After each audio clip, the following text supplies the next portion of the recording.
Sexto Congreso Internacional de Educación Médica, CIEM 2021. Educación médica en tiempos de pandemia.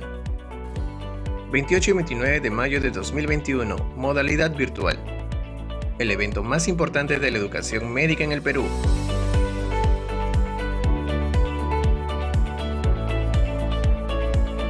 Con la participación de destacados conferencistas nacionales e internacionales.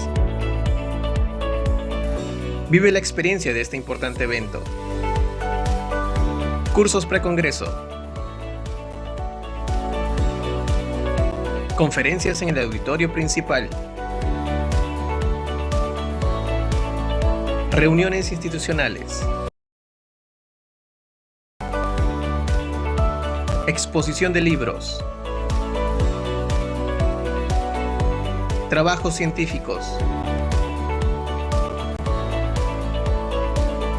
Stand de exposiciones.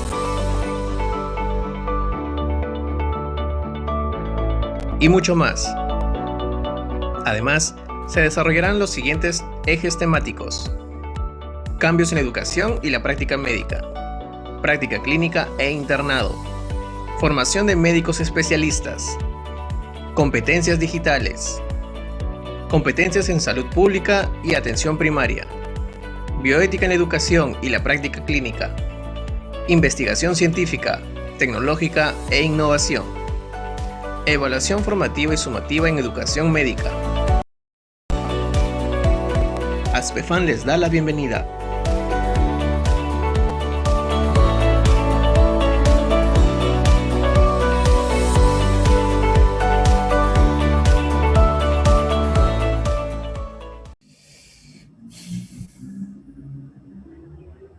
Buenos días con todos, muy buenos días. Agradezco su presencia en esta ocasión y saludo con gran honor y con mucho entusiasmo la presencia de excelentes investigadores y representantes de la investigación médica peruana e internacional. El tema de este simposio es formación de médicos investigadores. ¿Cómo? ¿Por qué? ¿Para qué? Y para esta sala tenemos la presencia de nuestro presidente, el doctor Manuel Rodríguez Castro, quien va a ser presidente de nuestra sala. El doctor Manuel Rodríguez Castro es decano de las facultades de Medicina, Estomatología y de Enfermería de la Universidad Peruana Cayetano Heredia desde el año 2017. El doctor tiene un doctorado en Medicina, es profesor principal de la Facultad de Medicina Alberto Hurtado y se ha desempeñado como director de gestión de la calidad universitaria en la dirección universitaria desde 99 hasta agosto de 2017. Doctor, lo invito a que presida nuestra presentación y nuestra sala. Muchas gracias, doctor Marca. Muy buenas tardes con todos. Un saludo muy especial y bienvenida para los ponentes de este importante simposio. Sin más preámbulo, voy a presentar a nuestro primer invitado, es el doctor Hiroyuki Komatsu. Él es médico graduado de la Facultad de Medicina del Miyazaki Medical College. Tiene un doctorado en filosofía y medicina de la misma universidad. Es profesor del Centro de Educación Médica y Desarrollo Profesional de la Facultad de Medicina de la Universidad de Miyazaki y se ha especializado tanto en medicina interna como en nefrología y también tiene mucha afición por la sociología médica. Él nos va a presentar su conferencia y por favor le pedimos a todos los asistentes que vayan formulando sus preguntas a través del sistema y le damos la más cordial bienvenida al doctor Komatsu. Adelante, por favor. Good morning, everyone. Thank you very much for giving me an opportunity to present for medical education in our country. Today, I'll talk about the medical education system and present the status for the research doctors in Japan. As shown here, I'll talk about 3 parts for the theme. Voy a hablar sobre 3 temas aquí. Una revisión del sistema educativo médico en Japón, luego sobre un estado presente de los doctores en Japón y sobre las pruebas de doctores investigadores y su capacitación. Second, I'll provide a description of present status of research doctors in Japan. En segundo lugar, vamos a hablar sobre los factores de degradación de los doctores.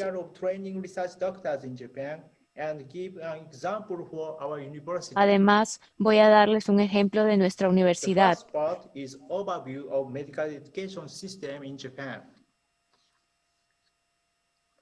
This slide shows the outline of medical education and clinical residency training in Japan.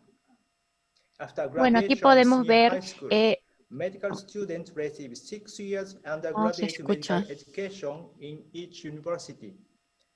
They have to pass the Common Achievement Test System, pre-CCOSKI, and computer-based tests to move on clinical practice as student doctors. They also have to pass the post-CCOSKI and paper tests to graduate to each university. Then they take National Medical Practitioners Examination to obtain a doctor's license.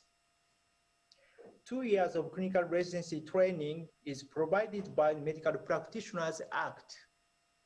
After the completion of clinical training, most trainees consecutively move on specialized training. Here, I show the number of medical schools in Japan. Total population of Japan is about 126 million as of 2021, and Japan consists of 47 prefectures. The number of medical schools are 82, include 51 public schools and 31 private schools. Each prefecture has at least 1 medical school, and urban areas such as Tokyo, Aichi, Osaka, and Fukuoka have several medical schools. Every year, about 9,400 medical students are enrolled at each medical school.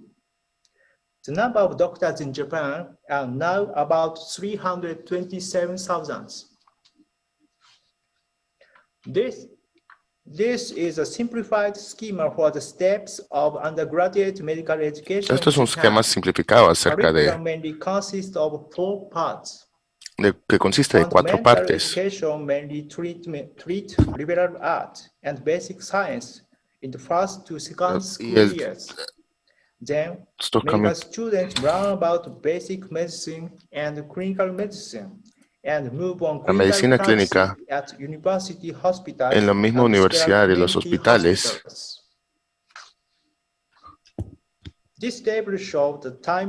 Esta tabla muestra los tiempos que pasan. Por ejemplo, estos hospitales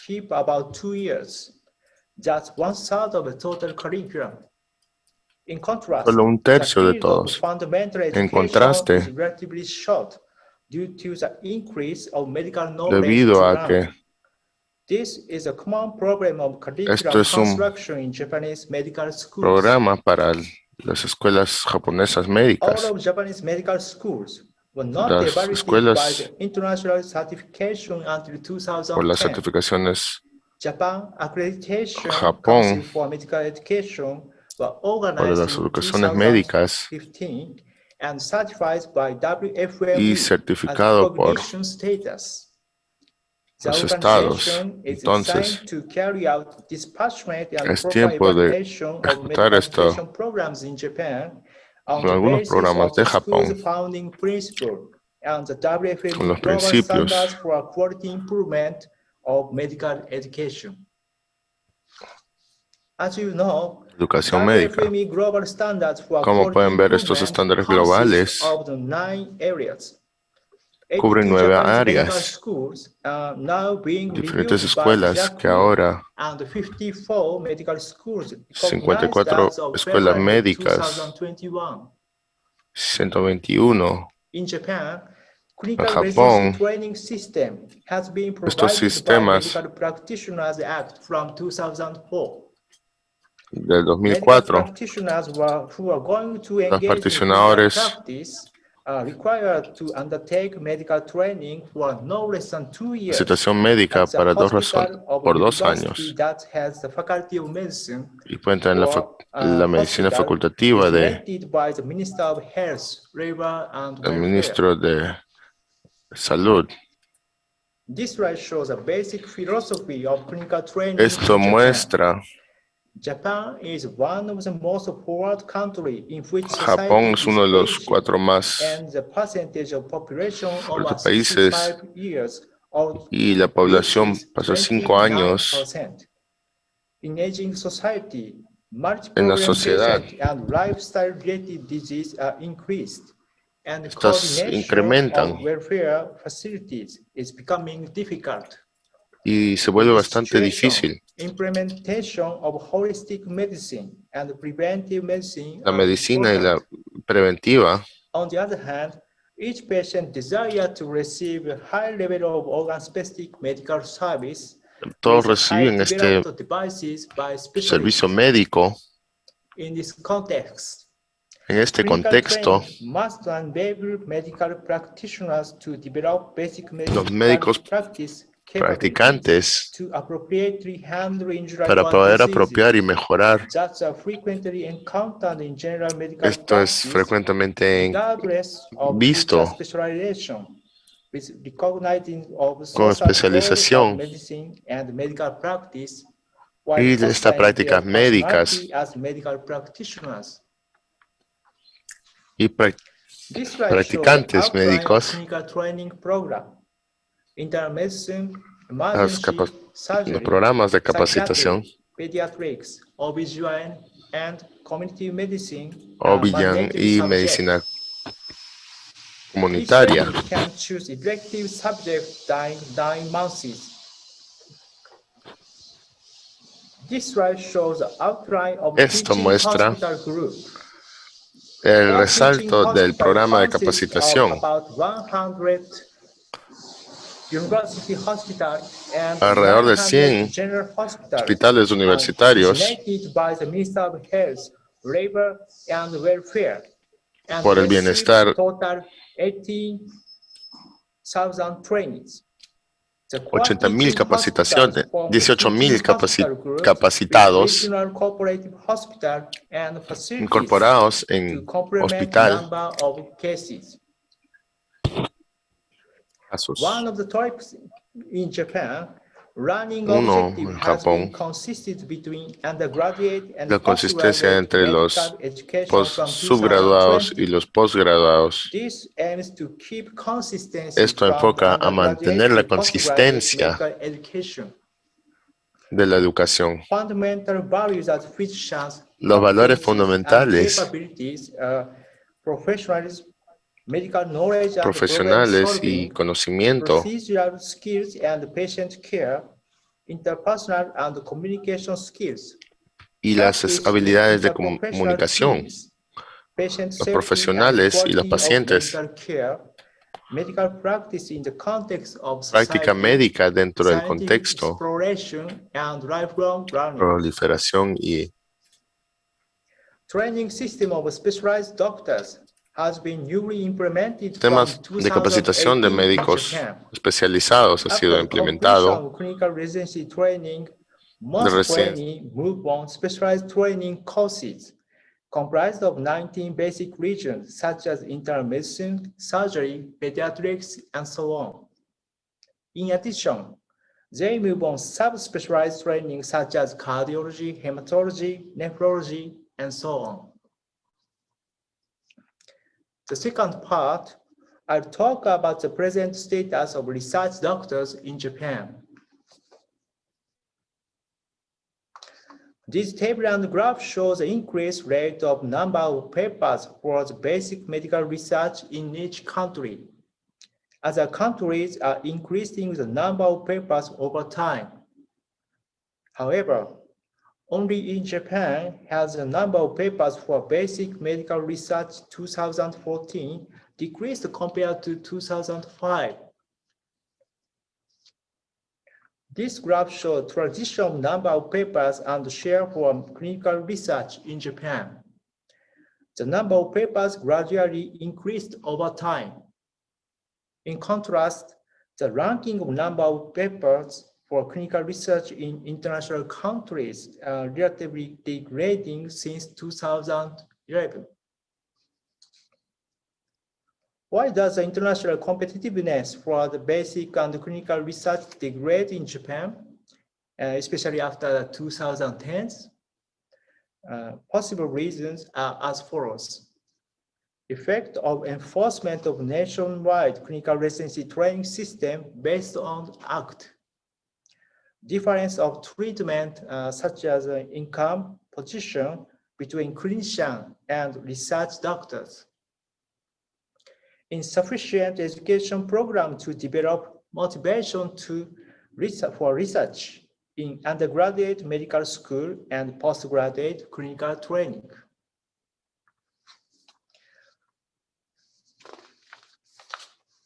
This graph shows the number of doctors.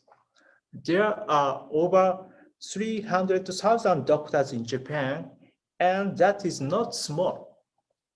However, the number of doctors for every 1,000 people is very small and under average as compared to other countries. Since Japan faces with aging society and shortage of doctors, training clinicians is an urgent issue. Moreover, clinical training system was provided by Medical Practitioners Act in 2004. In principle, all training must be engaged exclusively in clinical training at least 2 years by Act. As a result, most training lost the opportunity to engage in the laboratory science in this period. As seen above, postgraduate clinical training from 2004 focused on bedside clinical skills. Moreover, specialized doctors training in 19 basic regions from 2018 also focused on bedside clinical training. As a consequence, 99% of the medical students move on clinical residency training, and 94 to 97% of the trainee move on specialized training. The candidates who select basic medical researchers are only 2 to 3%. These situations have been kept over 10 years in Japan.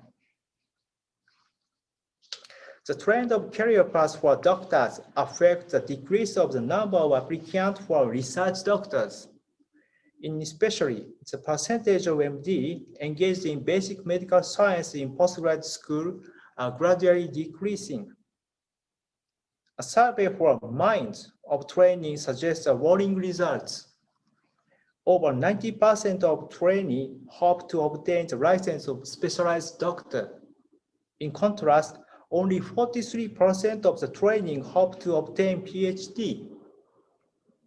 Postgraduate residency and specialized training system giving priority to be clinician might affect the training mind.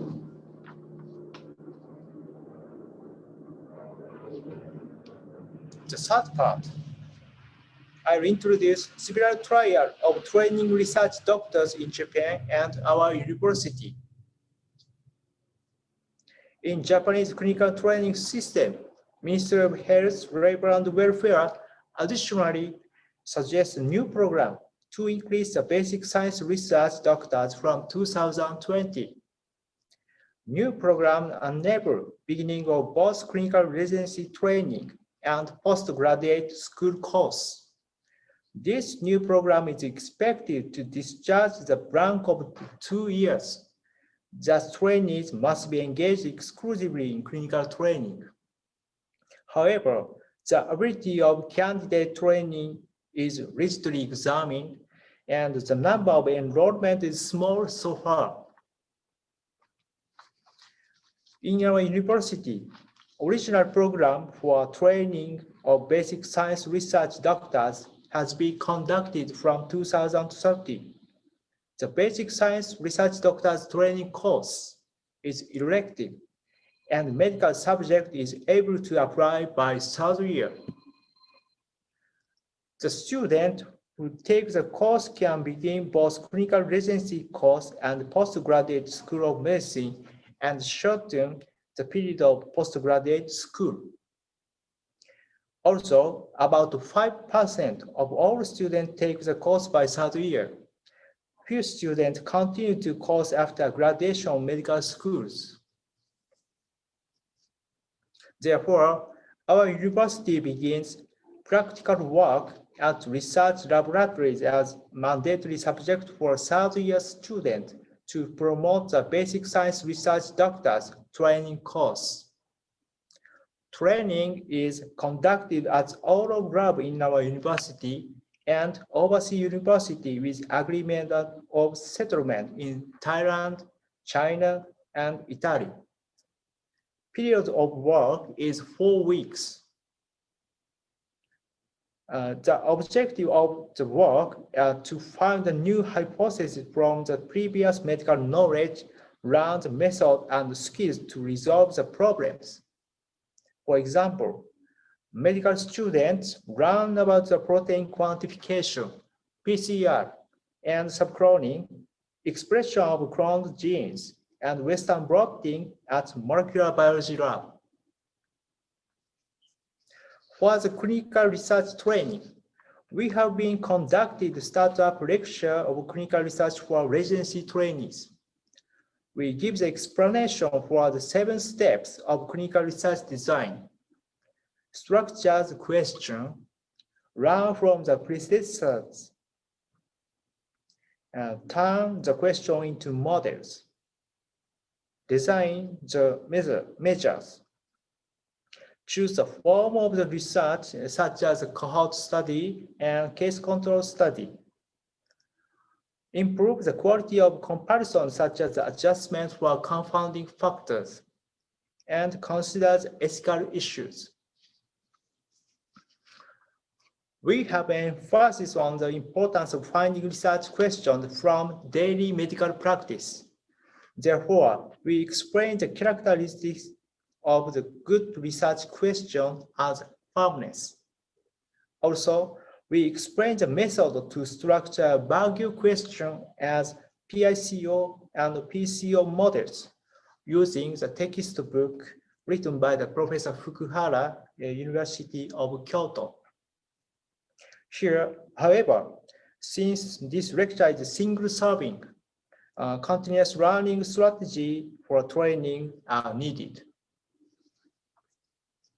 To enhance the function of postgraduate school, our university has been tried a unique approach, the setting of the Graduate School of Medicine and Veterinary.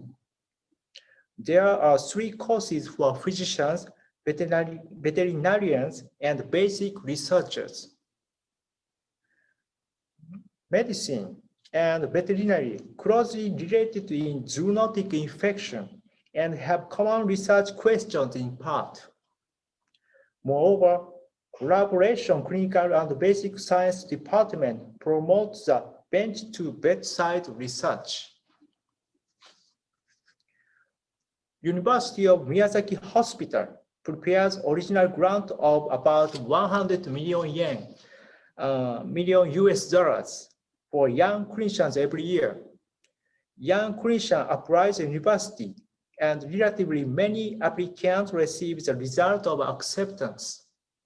Young clinician can consult to Clinical Research Support Center for study design, statistical analysis, data management, and ethical problems.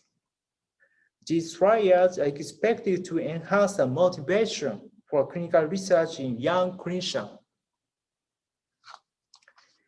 I hope that this presentation gives a participant in this conference good opportunity to know the present status of medical education and training of research doctors in Japan and our university. Thank you for your attention. Thank you.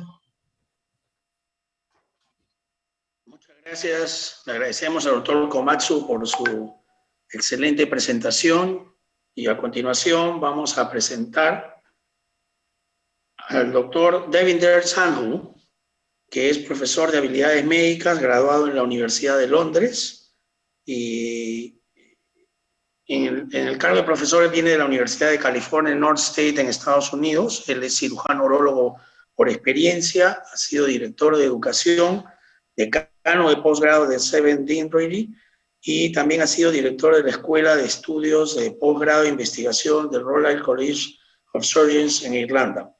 Dr. Sandhu, welcome and please go ahead with your presentation.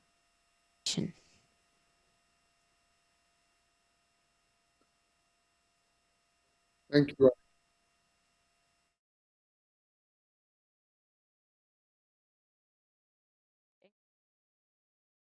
No. Estoy trabajando con investigadores médicos para convertirlos en investigadores y tenemos esta presentación, cómo, por qué y para qué. Capacitación de investigadores médicos.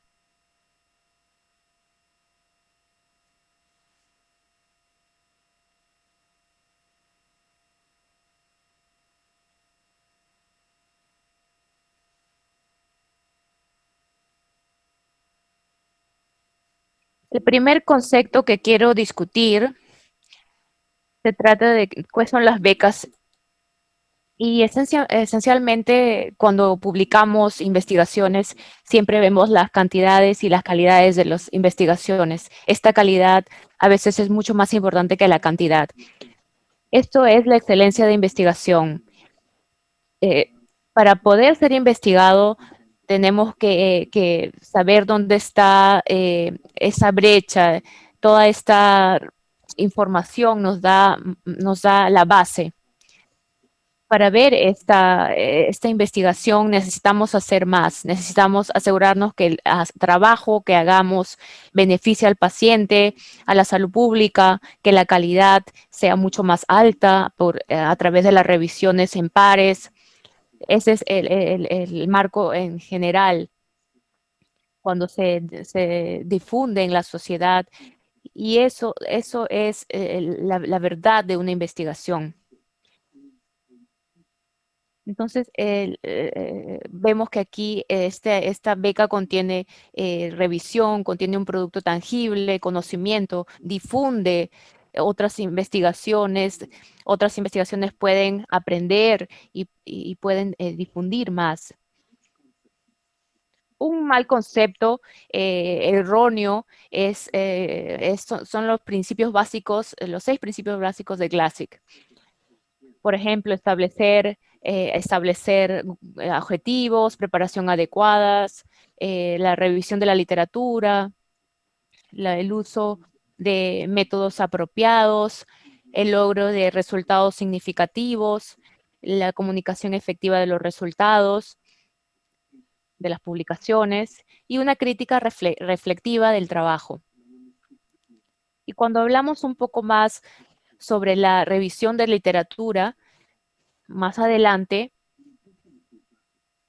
además de estos criterios clásicos, quiero hablar sobre los 4 dominios de este concepto scholarship, Se trata de trabajar mayor conocimiento a través de publicaciones y epidemiológicamente de lo que es verdad.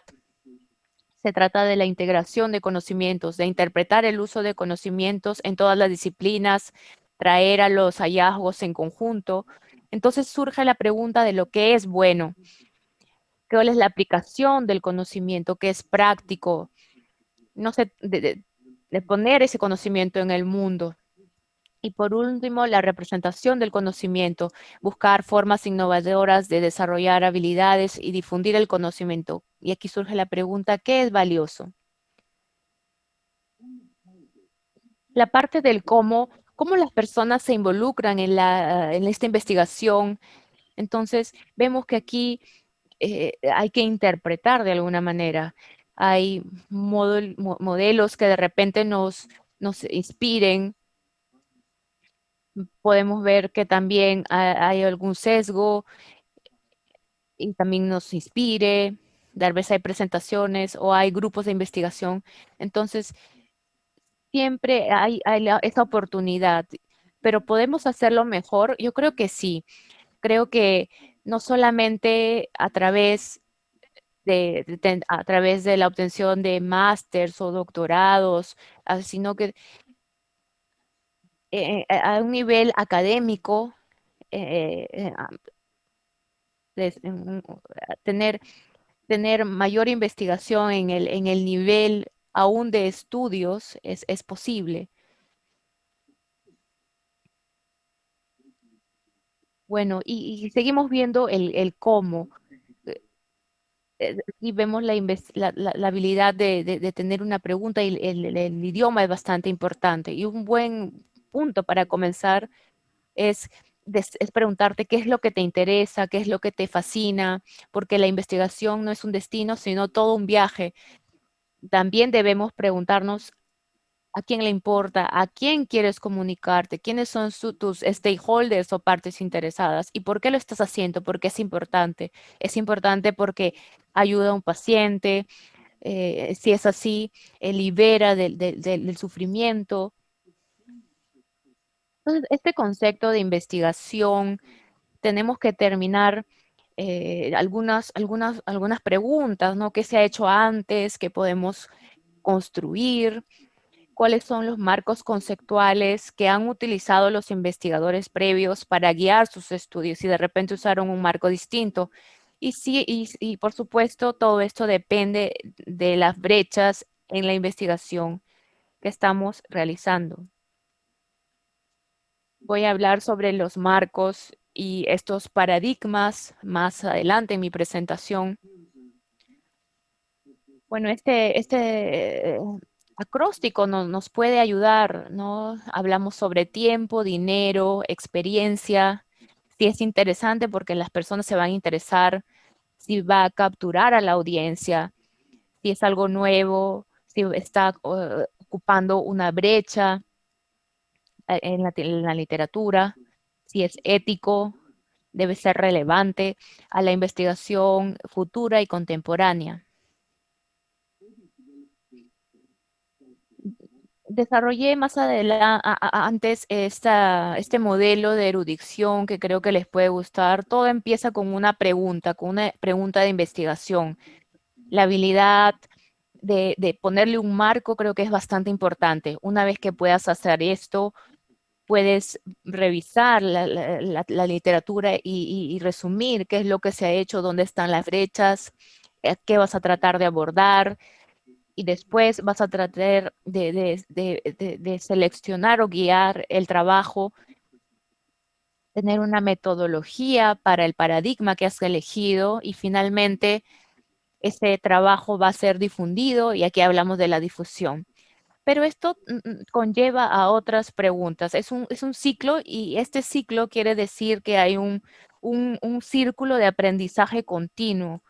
Se trata de estos aprendizajes a largo plazo.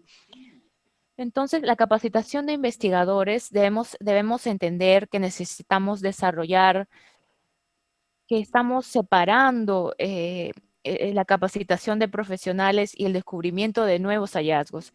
Necesitamos diseñar, cultivar la motivación. Si la universidad o la organización promueve esta cultura, creo que los modelos van a ser muy influenciadores. Creo que siempre hay incentivos, pero incluso los grupos pequeños, como las escuelas de verano, son bastante motivantes para realizar trabajos. Y aquí también decimos que esta investigación se trata de la colaboración, no es algo que tú haces por ti mismo. Por ejemplo, cuando tenemos ya nuestras bases, mi sugerencia es que necesitamos insistir que estos investigadores junior o los estudiantes o los miembros del equipo que estén haciendo la investigación es esencial que sean parte del todo. Entonces, esto va a ayudar a los investigadores jóvenes a identificar, a desarrollar desarrollo. Y creo que siempre el área académica necesita un reconocimiento. ¿Por qué? Porque se necesita un propósito. Aquí vemos que hay 3 niveles. El primer nivel es para informarse a uno mismo, verificar por ti mismo y obviamente tener un conocimiento personal, pero no ayuda a tus pacientes o a tus organizaciones o a la sociedad, sino que trabajas con un equipo local que verifica conocimiento, pero lo mejor es que siempre tu trabajo tiene que ser difundido, verificado en términos de tener una audiencia mucho más grande y que haya un beneficio para el paciente. En términos del camino de investigación en la educación médica, necesitamos eh, hacer un rastreo claro de la carrera para investigación. Necesitamos aprender sobre la erudición, sobre el liderazgo y el desarrollo de carreras. Y actualmente, en la brecha actual, es que hay mucha dificultad en tener este rastreo de carrera para los aprendices. Además, hay una complejidad particular de estos niveles múltiples de los aprendices. Entonces, esto no es directo incrustar estos programas de CPD. Al seleccionar un marco, ¿qué vamos a pensar sobre el marco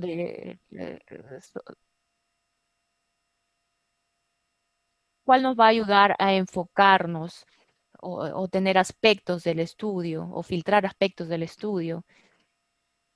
Supongamos que hablemos sobre desarrollar un modelo para unir los puntos en su herejía.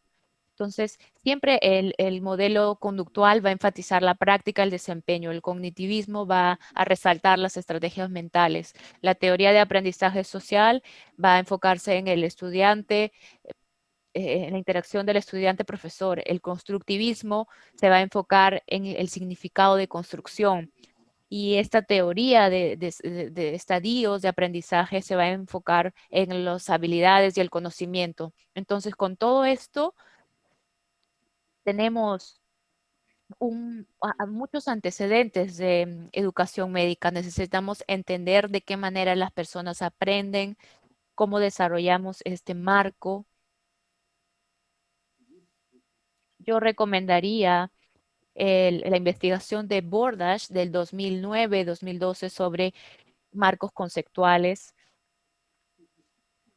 Entonces, estos marcos conceptuales nos dan un resumen de un problema, magnifican el trabajo y estos marcos definen diferentes variables. No se trata simplemente de enfocarnos en uno, sino que tú tomas diferentes áreas. Le voy a dar ejemplos. 2 ejemplos que yo he escogido es es el enfoque de 6 pasos de Cairn para este desarrollo curricular. Veamos qué nos dice este enfoque de Cairn para el desarrollo curricular. Debe haber una identificación del problema que necesita la evaluación de los aprendices, necesita objetivos y metas, qué estrategias educacionales vamos a usar, cómo vamos a implementar esas estrategias y la evaluación, si vamos a ver si es efectivo o no.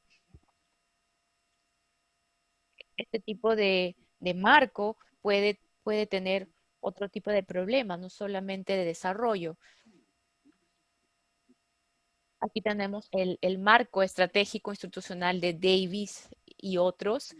Necesita evaluación de los aprendices, necesita métodos instructivos interactivos, múltiples sesiones, es una oportunidad de práctica y retroalimentación, habilita este apoyo social y organizacional y finalmente hay un reforzamiento, una técnica de reforzamiento. Esos son los dos marcos y pueden utilizar diferentes partes y cómo van a responder esta pregunta de investigación que han enmarcado.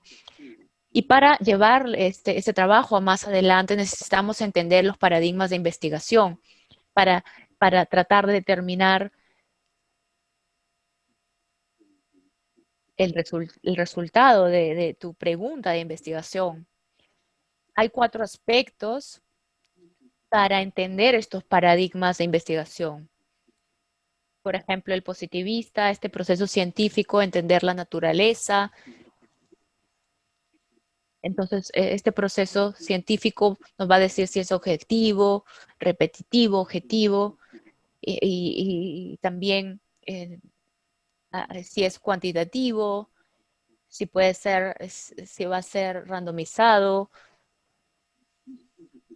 Luego el post-positivista nos dice que este proceso es imperfecto, puesto que lo que pasa es que hay un sesgo del investigador al realizar este estudio.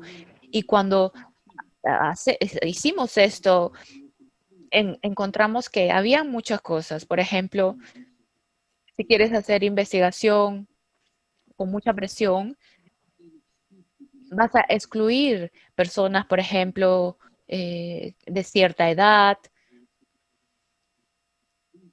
con enfermedades comunes. Y en la vida real no puedes tener ese control. Entonces dicen que aquí hay diferentes probabilidades y hay una búsqueda de falsificación en vez de verificación. Entonces aquí vemos que hay un método mezclado. El interpretativismo nos dice de que el significado ha sido socialmente construido, no hay una verdad objetiva, hay bastantes aspectos subjetivos. Su principal investigación es cualitativa, estudios cualitativos, y finalmente la teoría crítica. Y aquí se enfoca en las ciencias sociales para examinar, criticar este cambio, por ejemplo, de investigaciones sobre la injusticia en la sociedad. En términos de los paradigmas de estas metodologías, vemos que hay el positivismo y pospositivismo. Hay diferentes estudios randomizados, encuestas, análisis de red.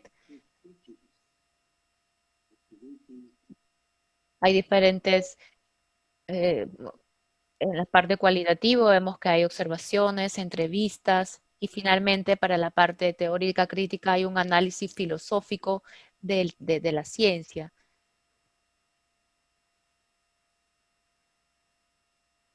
En esta parte de conclusión, quisiera ya simplemente resumir.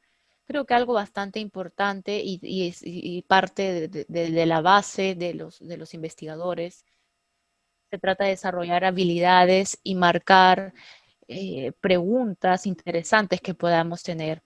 Necesitamos determinar si va a haber un método, por ejemplo, en la temperatura que se ha hecho, necesitamos resumir antes de investigar y encontrar una brecha, después seleccionar una teoría o un marco, escoger un paradigma de investigación y método, y por último, por supuesto, como dije al inicio, para estar completamente, que tenga completamente erudición, necesita ser difundido, porque va a tener un impacto en la sociedad, en el paciente. El título que decía cómo o por qué, y diría que es importante no porque el mundo sea fascinante y nosotros seamos curiosos, sino porque nosotros queremos servir y hacer el mundo de un lugar mejor, en términos de por qué también estas generaciones actuales y futuras pueden beneficiarse y enfrentar diferentes desafíos en términos de austeridad, cambio climático, pandemia, salud crónica, no simplemente informarse a uno mismo, porque ese es el nivel más inferior. Quiero agradecer al profesor David Irby por compartir información conmigo y a la profesora Madalena por ayudarme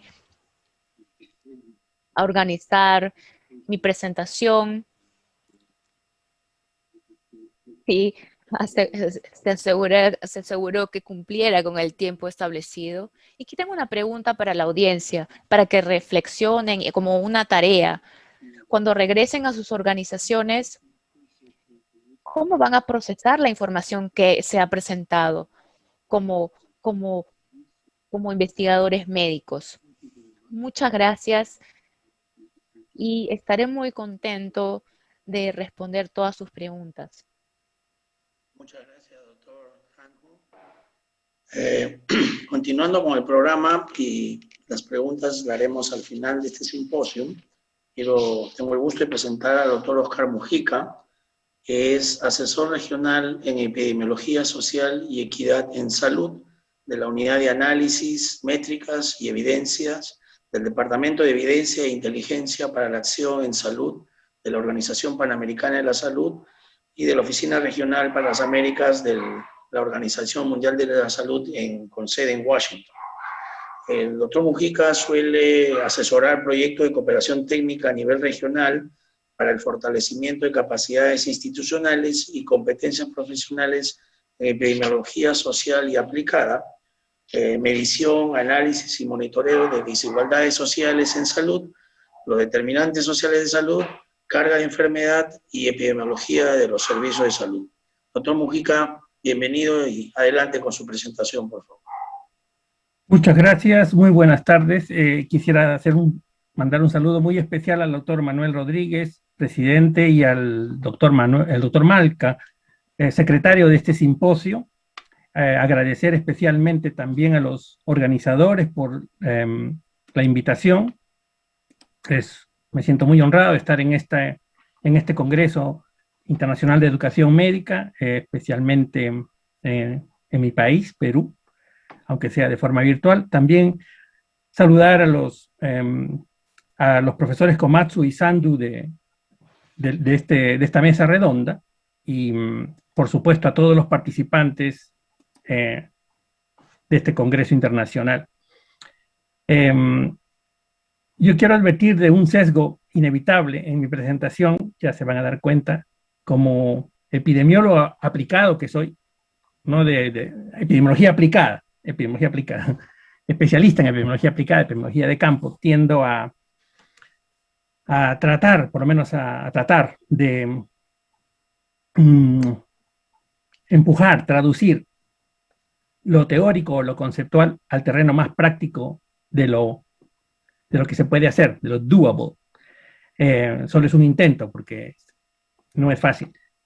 Y por otro lado, verán también que tengo un sesgo inevitable por mi formación o deformación al tema de la salud pública y la epidemiología.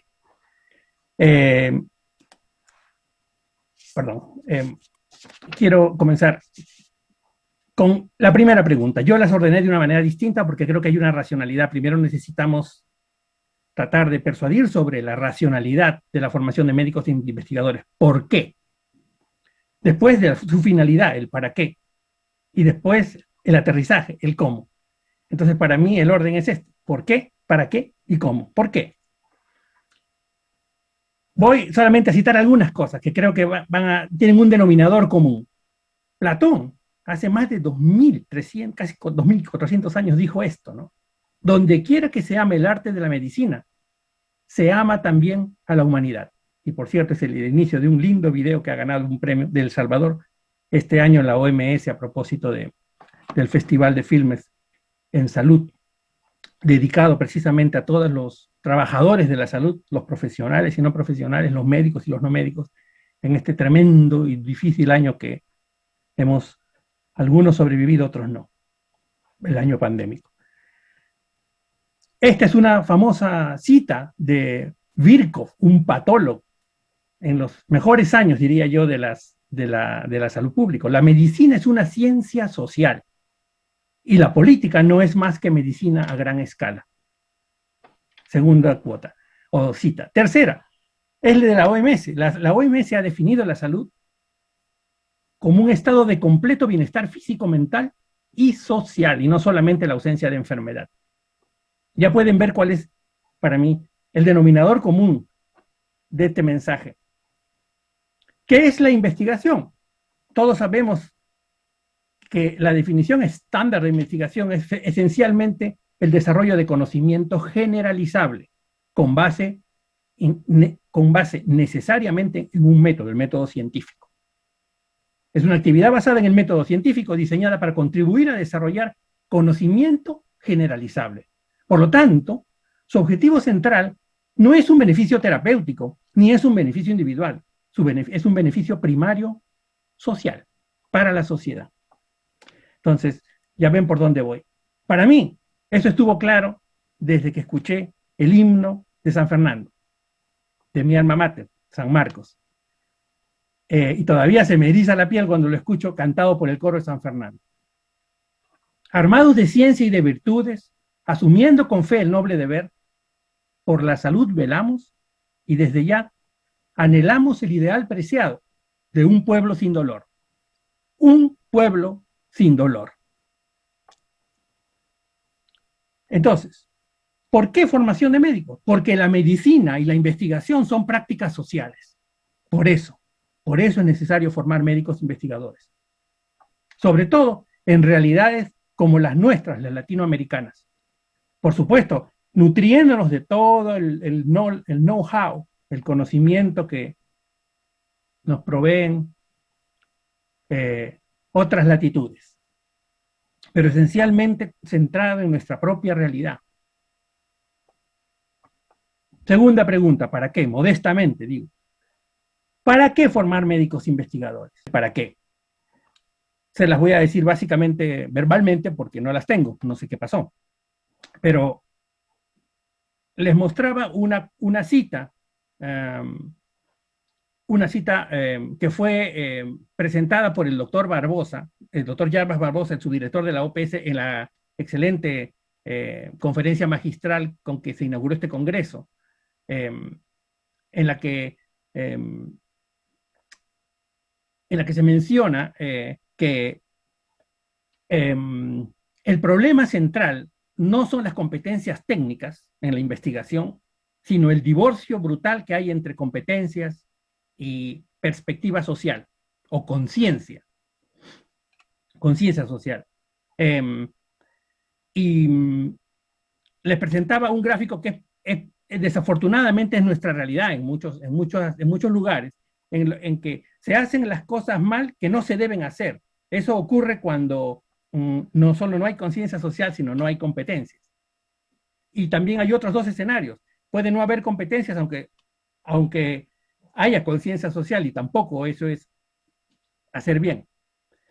Solo hay un escenario en el cual se pueden hacer las cosas que hay que hacer y hacerlas bien. Y eso es cuando existe perspectiva social e histórica, conciencia social, de lo que es prioritario, y cuando se tienen las competencias necesarias para hacer las competencias en investigación.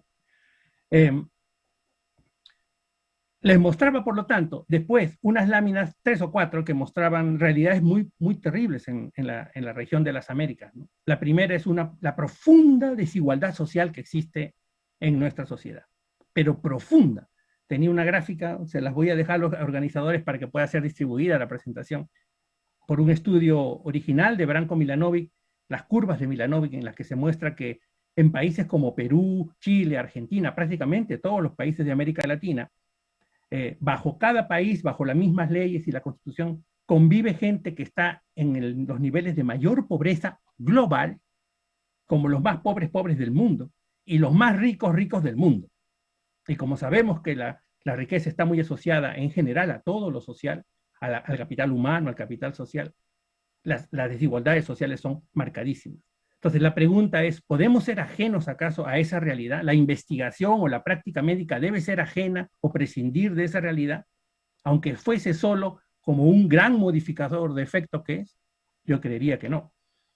Y eso explica por qué vemos el dolor que vemos con lo de la pandemia, en particular la pandemia del COVID. Tenía una gráfica que mostraba de un estudio que se ha hecho en el Perú, en el que se ve un exceso de mortalidad que esencialmente se concentra en los distritos más pobres de la gran ciudad capital de Lima, de 10 millones de personas, esencialmente, mientras que los distritos que están socialmente más aventajados, hay un ligero aumento del exceso de mortalidad. Esas son realidades que tienen que ser tocadas. Y esta es una verdad, esta gráfica sí salió, esta era la última. Las pandemias nunca han sido eventos socialmente neutrales. Y esta es una gráfica hecha hace más de 100 años por Seiden Stryker, que es famoso por su colaboración con Goldberger y el Pelagra, pero fue uno de los primeros en documentar sistemáticamente las diferencias que existen en lo que sea, en este caso, la mortalidad y la incidencia de la influenza del 2018, según, en este caso, como ustedes pueden ver, la gente que está pobre y muy pobre y la gente que está bien. Ulrich Beck, este gran sociólogo alemán que ha fallecido hace 6 años, él dijo esto, ¿no? El riesgo de catástrofes persigue a los pobres. Para mí el para qué, por lo tanto, ¿para qué hay que formar médicos investigadores? Es para rescatar la perspectiva social en la práctica médica y remediar las injustas desigualdades sociales en salud.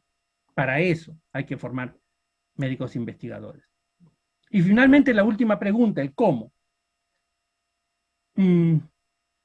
Ortega y Gasset dijo esto hace más de 100 años también. Yo soy yo y mi circunstancia. Pero también dijo, y si no la salvo a ella, a mi circunstancia, no me salvo yo. ¿Por qué traigo esto? Porque creo que el cómo pasa, como dice bien el lema de este Congreso, por un cambio paradigmático, por una transición paradigmática. Ahí hay que reconocer, comenzando por las escuelas de salud, de medicina, y por las mismas instituciones, ¿no? Las universidades, la administración pública, que estamos en un cambio paradigmático, contemporáneamente está ocurriendo un cambio. La pregunta es, ¿qué causa la buena o la mala salud en los individuos y las poblaciones? Es una pregunta vieja, como los tiempos. Según Thomas Kuhn, ¿no? El gran padre del concepto de paradigmas, en su libro, ya tiene 50 años también, La estructura de las revoluciones científicas, él dijo que los paradigmas, o sea, las concepciones dominantes en su tiempo y su espacio, postulan modelos y valores que son coherentes para entender la realidad que se observa. Es muy importante eso. Uno observa la realidad, sabemos que no nos gusta cómo está, pero para darle racionalidad a esas observaciones necesitamos, implícita o explícitamente, un conjunto de valores, de modelos paradigmáticos, concepciones dominantes. El paradigma en salud es un paradigma esencialmente epidemiológico, la columna vertebral de la salud pública, si quiere. El paradigma dominante en su tiempo histórico define el concepto de salud y también define lo que se acepta como práctica racional de salud o de salud pública. Apenas han habido 3 paradigmas o cambios paradigmáticos en la salud contemporánea. El paradigma miasmático, el microbiano y el de factores de riesgo. La transición paradigmática ha sido siempre revolucionaria. Y según Thomas Kuhn, hay 3 signos que destacan o que indican, ¿no? 3 signos que indican la transición paradigmática. El primero es que se ignora lo que se postula. Después se burla de quien lo postula. Y tercero, entran en contradicciones. Las tres cosas están pasando hoy por hoy. Estamos viviendo, tenemos la suerte, no a todos les ha tocado esa suerte, tenemos la suerte de vivir en un momento de transición paradigmática y hasta podemos ser protagonistas de ese cambio. Cada paradigma tiene sus enfoques, tiene sus modelos causales implícitos, porque en el fondo es eso, es una pregunta de causalidad. ¿Qué causa la buena o la mala salud de los individuos y las poblaciones? Y tiene sus transiciones históricas. El miasmático, el ejemplo fue John Snow. El gran ejemplo fue John Snow, ese que dicen que es el padre de la epidemiología. Él fue un anestesiólogo reputado. Fue el primero en administrar anestesia para un parto, nada menos que de la reina de Inglaterra. Pero además él fue el primero en intentar romper el paradigma miasmático, de que las enfermedades ocurren por la emanación hedionda, ¿no?, que flota sobre el éter, ¿no? Y se chocó con el status quo de la época, ¿no? Tanto fue así que solo en el 2013 el Lancet, 150 y un poco años más, 57 años después de su muerte, le corrigió el obituario, porque se burlaron de él. Y sin embargo tenía razón. 30 años antes de que Pasteur o que Koch descubrieran la teoría microbiana. Y entonces ahora se rompe por una revolución, ahora todo se explica por los microbios. Y después, el siglo pasado, con el gran desarrollo de la estadística y los ensayos y el Framingham, todos queríamos tener nuestro pequeño Framingham, las universidades también, el paradigma de los factores de riesgo. Problema con el paradigma de los factores de riesgo en el que estamos actualmente es que la buena o la mala salud de los individuos y las poblaciones se resume a un único nivel de organización, el individuo, y dentro del individuo a su conducta. Por eso se llama la epidemiología del pecado. Baja de peso, haz ejercicio, pórtate bien, usa condón, no fumes, no tomes, come sano, tú. Todas las causas están en ti, en mí, en tú. No en las circunstancias. Inducida por las tensiones entre el status quo y las nuevas observaciones, la transición de paradigmas provoca inevitablemente cambios en la definición de las políticas de salud y de las prioridades de investigación. A partir de lo que Lalonde en el año 74, el ministro de Salud de Canadá, propuso en ese modelo de los campos de la salud, él fue el primero en atreverse a decir en que la forma como se organizan los sistemas y servicios de salud o se dejan de organizar son causa de enfermedad en la población. A partir de allí, hoy se identifica un nuevo paradigma, el ecoepidemiológico, así se llama, de Susser y su modelo causal de determinantes. Y este paradigma será reemplazado en algún momento por algo mejor, porque esa es la historia de los paradigmas. No es que el anterior quede sin valor, queda subsumido en uno nuevo que explica mejor.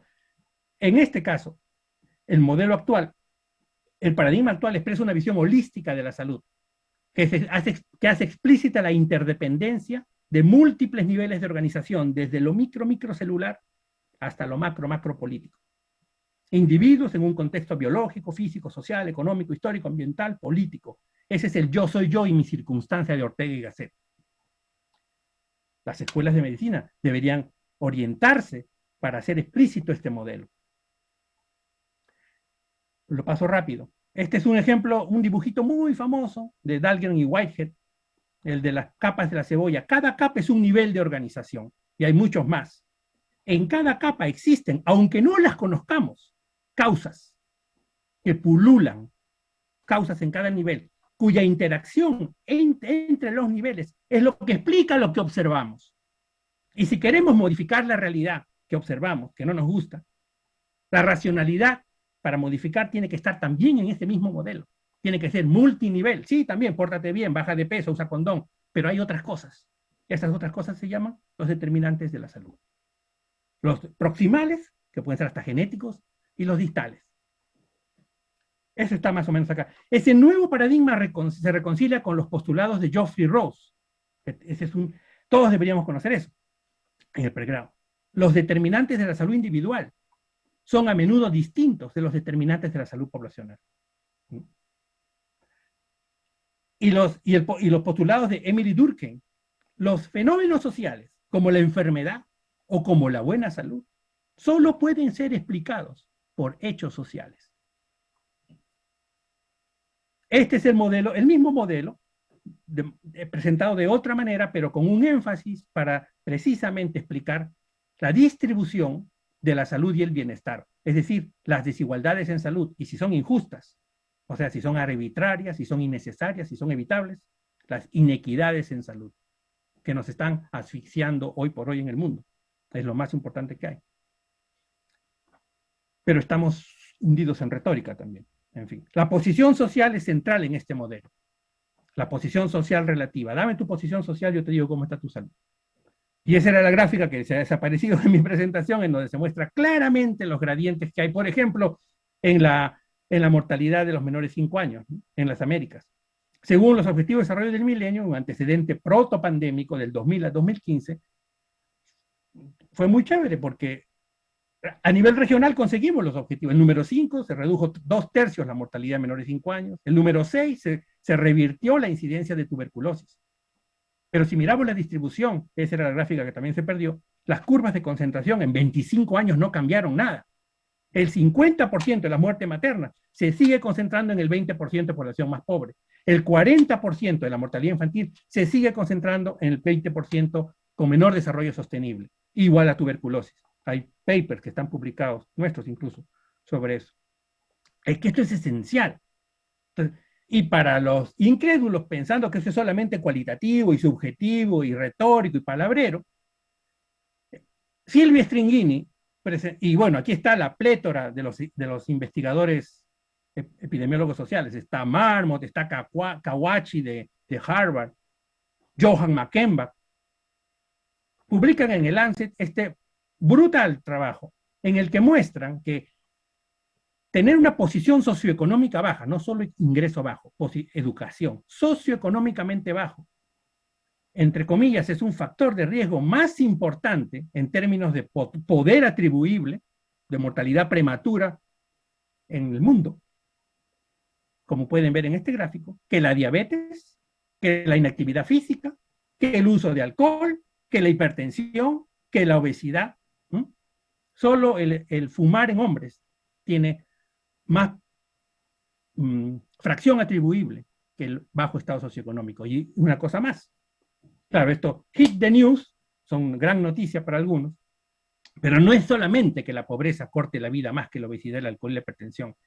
Fíjense que la pobreza es una variable de nivel individual. Yo básicamente puedo hacer una encuesta, que es como se hace más sofisticado, pero medimos cuánto wealth, cuánta riqueza tiene o cuánta plata en el bolsillo tiene cada persona y hacemos un ranking, quién está pobre y quién no está pobre. Se mide en el individuo. La desigualdad es supraindividual. Necesitamos al menos 2 para saber eso. Entonces, un bajo estado socioeconómico en el nivel individual significa pobreza, pero en el nivel social significa desigualdad. Y eso es terrible. Entonces, ¿qué le pasó a esto?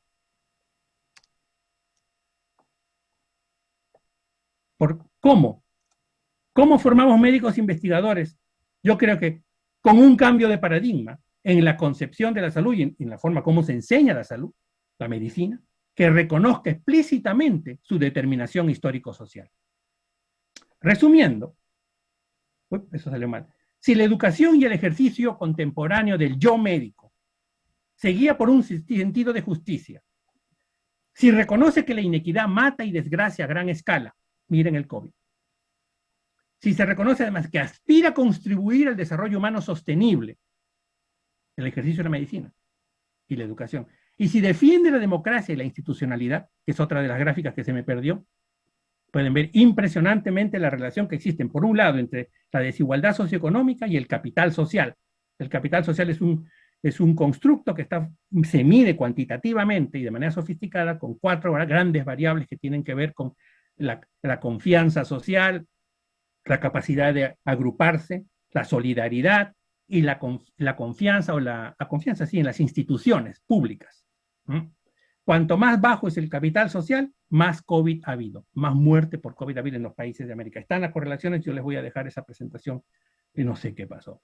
En fin, si es que la educación y el ejercicio contemporáneo del yo médico tiene estas 4 características, entonces es imperativo formar médicos investigadores. ¿Por qué? Porque la medicina y la investigación son prácticas sociales.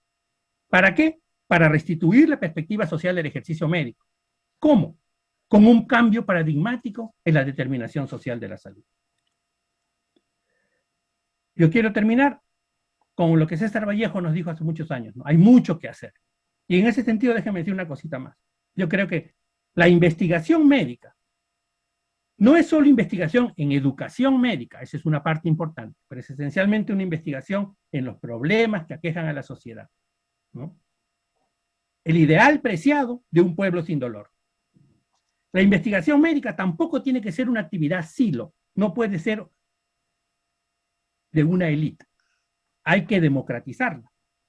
La investigación médica no puede ser tampoco solamente un máster o un PhD.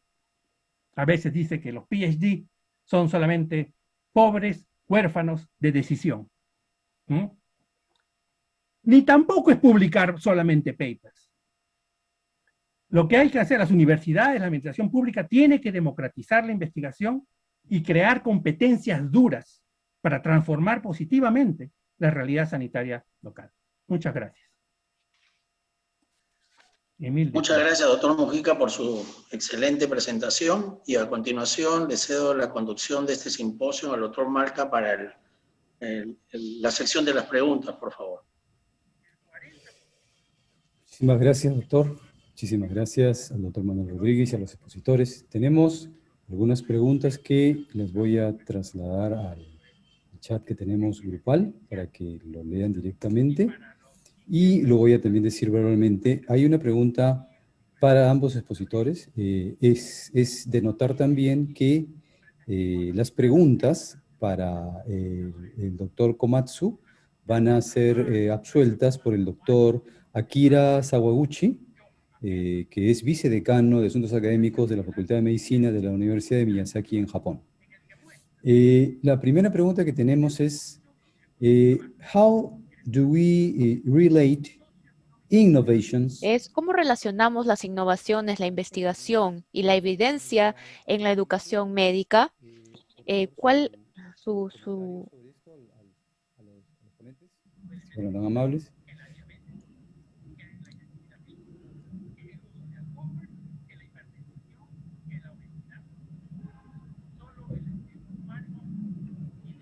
Doctor.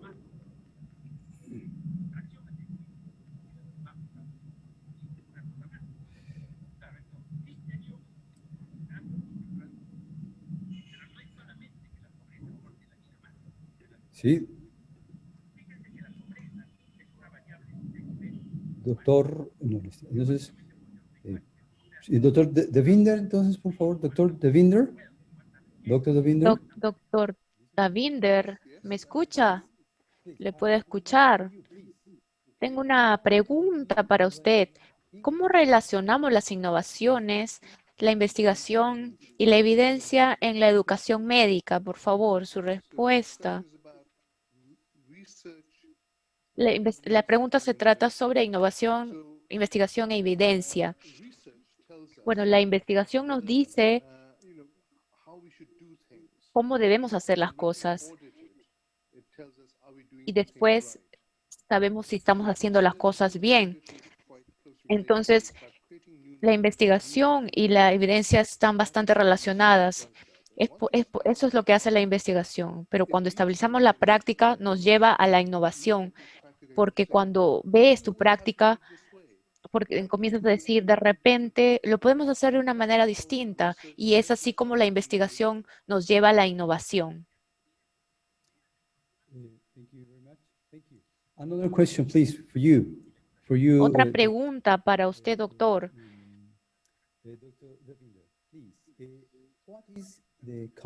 ¿Cuál es el componente de investigación en la acreditación y licenciamiento de escuelas médicas en sus países?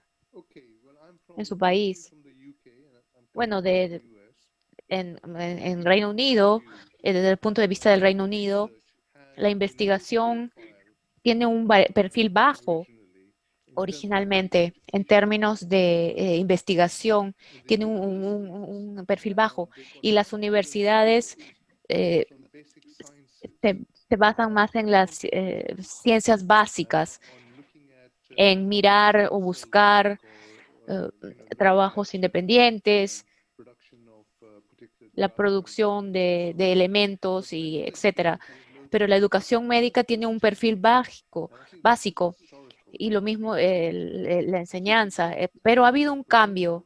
Entonces, para llegar a esta promoción académica, los investigadores de ciencias básicas tienen mayores bases. Entonces, de acuerdo a eso, puede haber una mejora. Pero en educación médica no tenemos cimientos grandes porque hacemos un trabajo cualitativo y en ese trabajo cualitativo decimos, si queremos encontrar eh, hechos, tenemos que preguntar cómo se está haciendo, cómo lo ponemos en práctica. No requiere bases grandes. Entonces, vemos que hay un perfil bajo en Reino Unido. Entonces, en Reino Unido se ha sufrido debido a esto.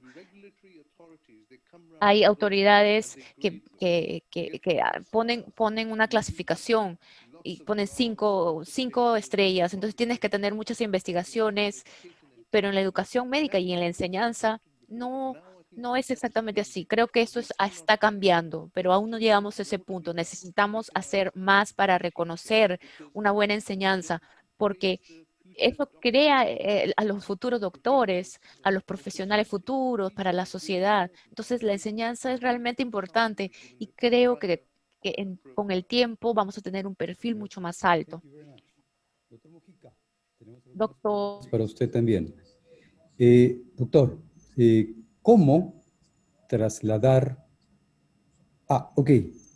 ¿Cómo trasladar, devolver la perspectiva social al currículum de formación de los profesionales de la salud? Gracias por la pregunta. A mí me parece que es esencial, muy importante. Yo no tengo todas las respuestas, pero puedo decir que es una preocupación para la Organización Panamericana de la Salud, por ejemplo. Creo que el doctor Barbosa, el doctor Barbosa en su conferencia magistral hizo una mención, comenzó precisamente mencionando como un modelo ejemplar, ¿no? Como un modelo ejemplar la Universidad Nacional San Antonio Abad de Cusco. Y creo que por ahí va la cosa.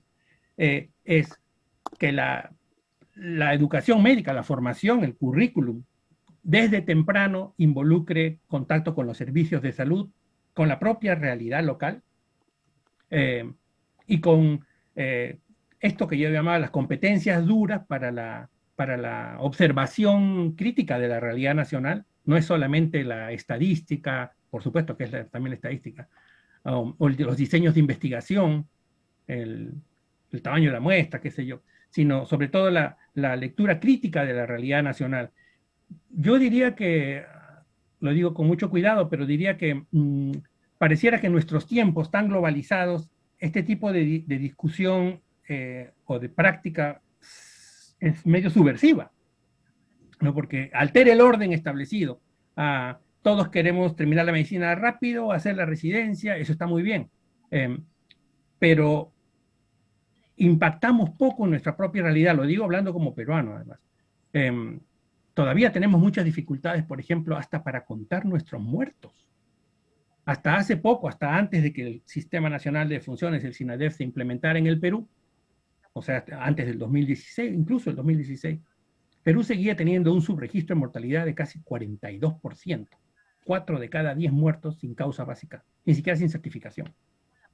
Y eso es esencial, son estadísticas vitales. Esencial. Eso ha mejorado mucho ahora, felizmente, mucho.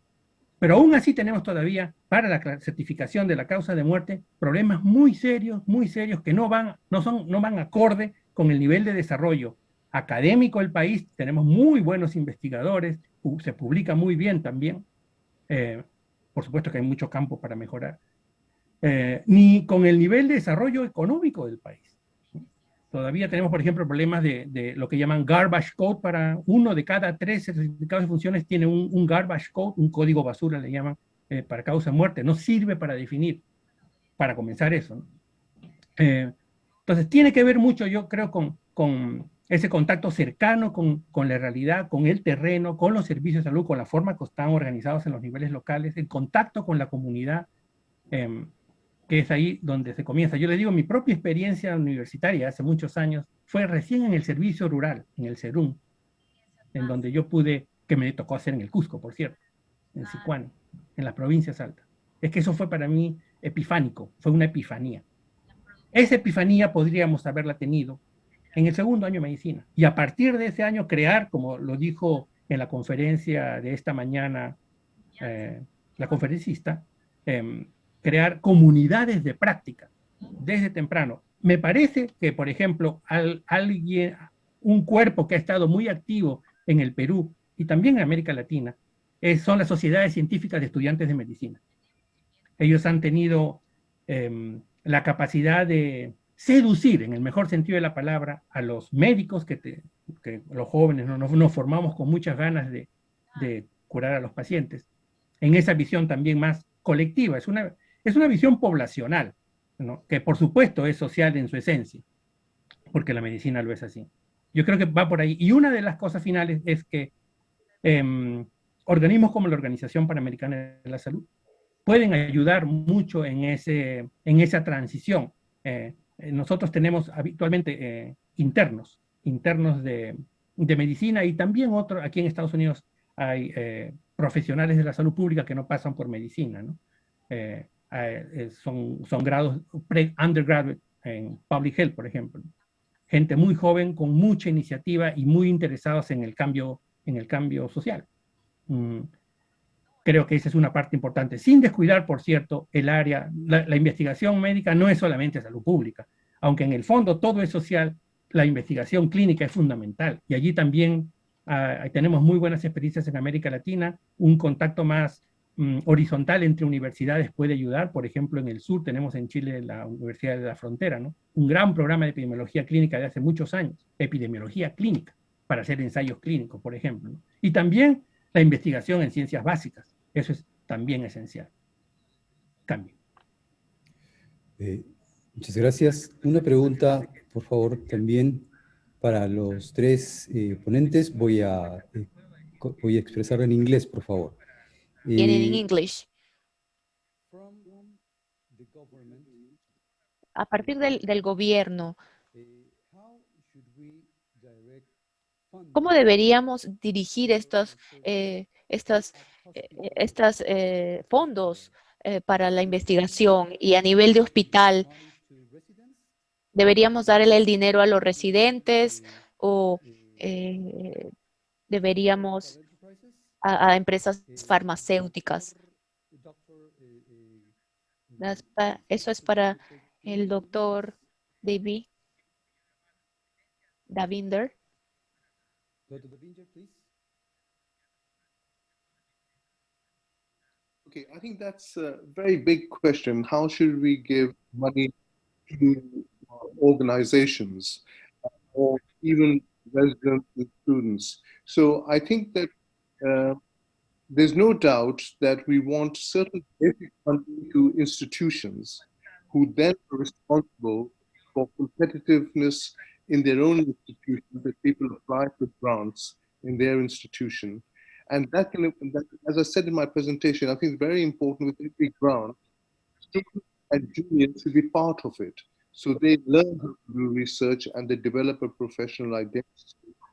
So I think it's not just about giving it to residents or students. It goes to the institution, and it could be based on the size of the institutions. You get it from the now, I don't think it should be determined just by the high flyers, because you need to bring other institutions up as well. So it is what we call pump priming. Pump priming institutions, and you say this is given to you by the government to try and improve quality of research and quality of, and then you deal with it. And then there'll be certain central funding, which is very competitive, which is given to the best people who have the best facilities and the best structures to deliver those programs. Thank you very much. Now we have the participation. Ahora tenemos la participación del doctor Akira Sadaguchi.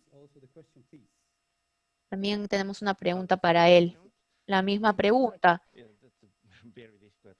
Es un problema bastante difícil. Creo que es mejor dar fondos a los residentes, a los investigadores principales en un laboratorio.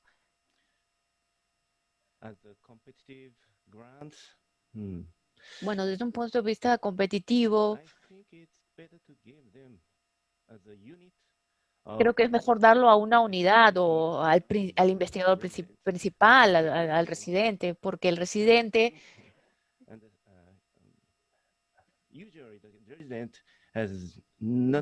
usualmente un residente no tiene suficiente experiencia cómo usar los fondos para la investigación. Ese es mi punto de vista, ¿no?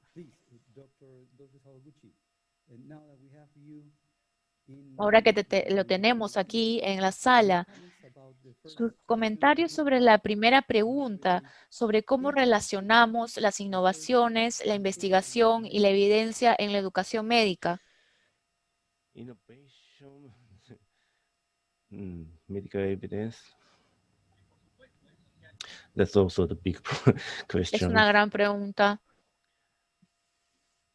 But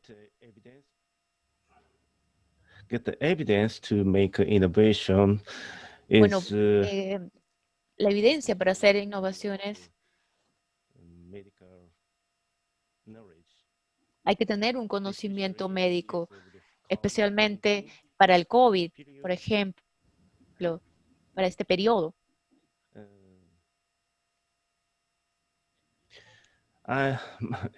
In my opinion, the logical thinking Creo que el pensamiento lógico, de acuerdo a mi opinión, es necesario realizar innovaciones y también investigaciones.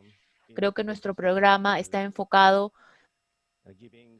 en proporcionar a los estudiantes jóvenes o los residentes jóvenes este pensamiento lógico para avanzar y también para lograr innovación. Muchas gracias, Dr. Mujica. Your question for the pending question about the funding. What is your... Muchas gracias, doctor Marca. Es una gran pregunta también, grande como mencionó el doctor Sandu y el predecesor speaker. Yo creo que en principio se necesita una organización, o sea, organizar el tema del financiamiento y la investigación y tener una gobernanza, tener una regulación, precisamente para preservar la integridad de la actividad científica, ¿no? Y con eso me refiero esencialmente a no verla ni siquiera amenazada por intereses que puedan escapar el bien común. En principio, creo que las universidades como institución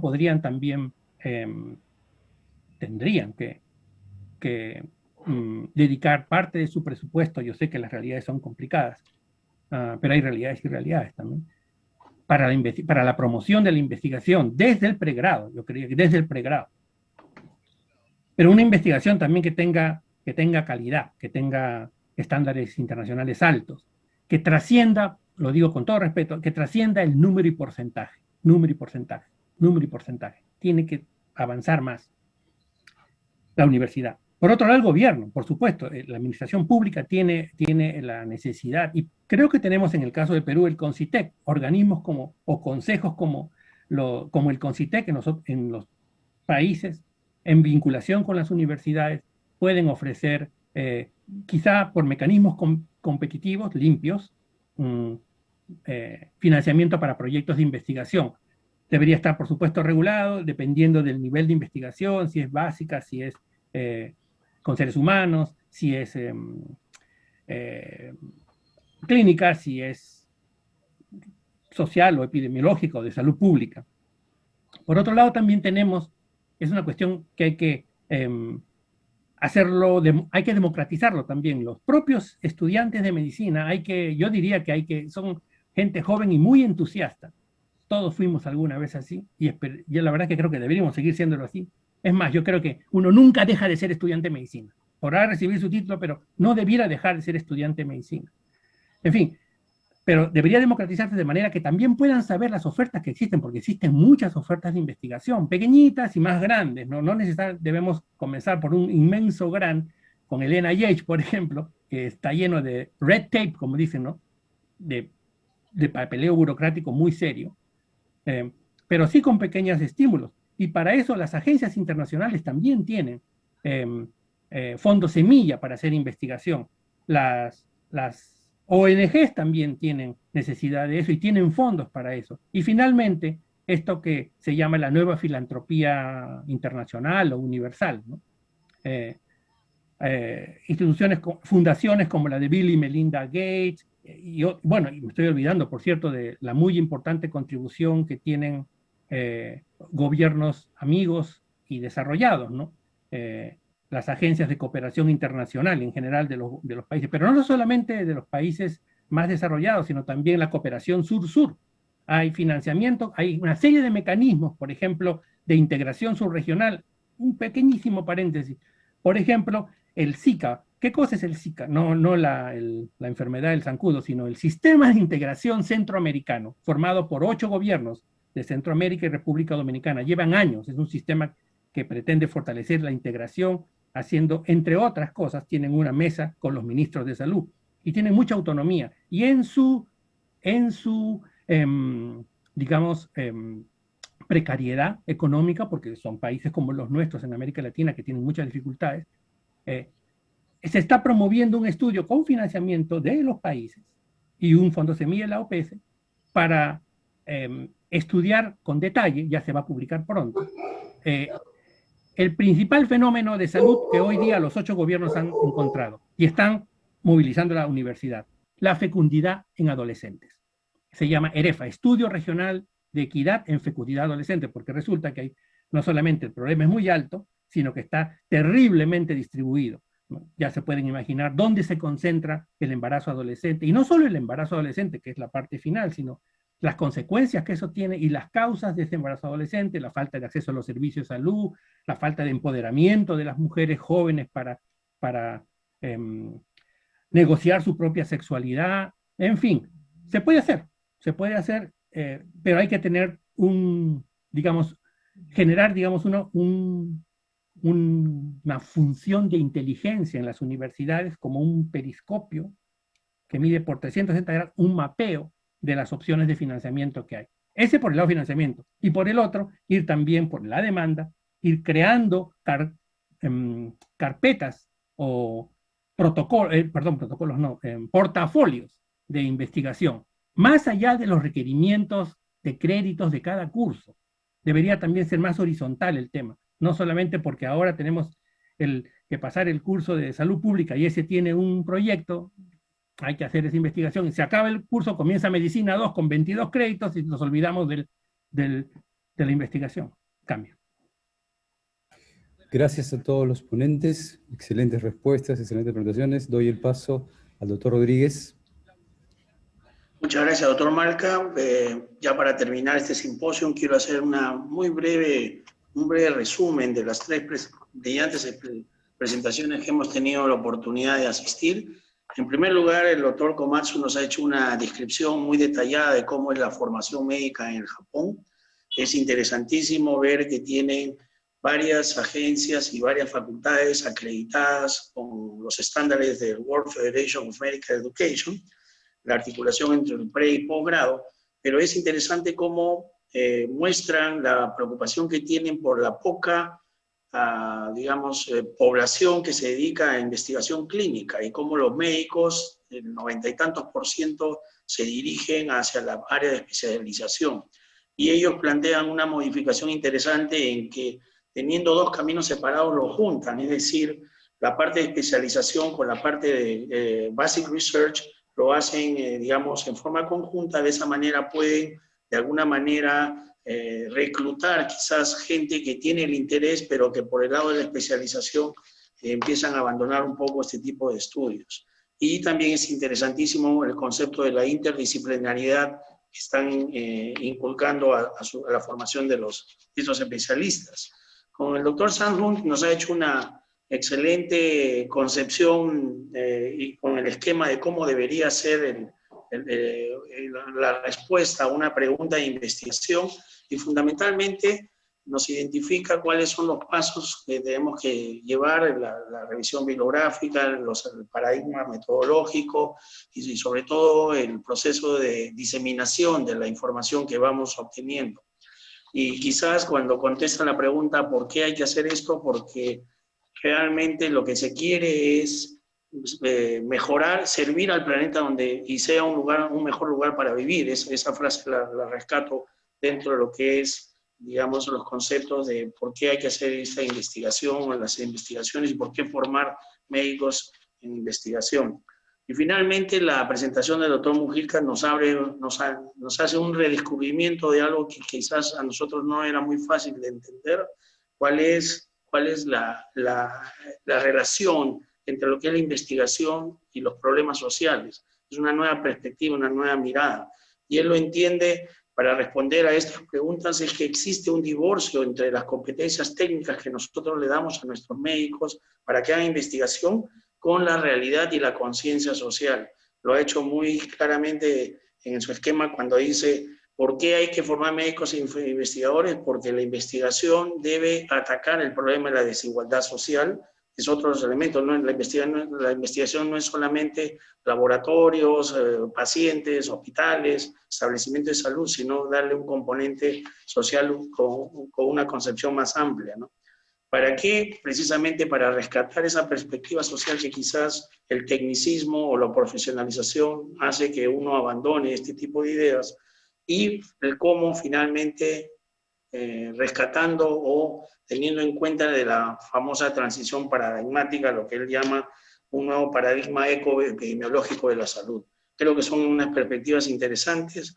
Al final de cuentas siempre vamos a tenerle el desafío de cómo formamos a nuestros médicos, si queremos que todos sean investigadores y que solamente sea un grupo, pero quizás como educadores o responsables de la formación de los futuros profesionales en salud, el principal desafío pienso que es identificar quiénes son aquellas personas que muchos muestran entusiasmo y muchos muestran talento, y a ellos darles nuestro máximo esfuerzo. No queremos que todos los médicos que formamos sean investigadores, pero sí queremos que los que finalmente escogen esta senda sean con la mejor manera posible.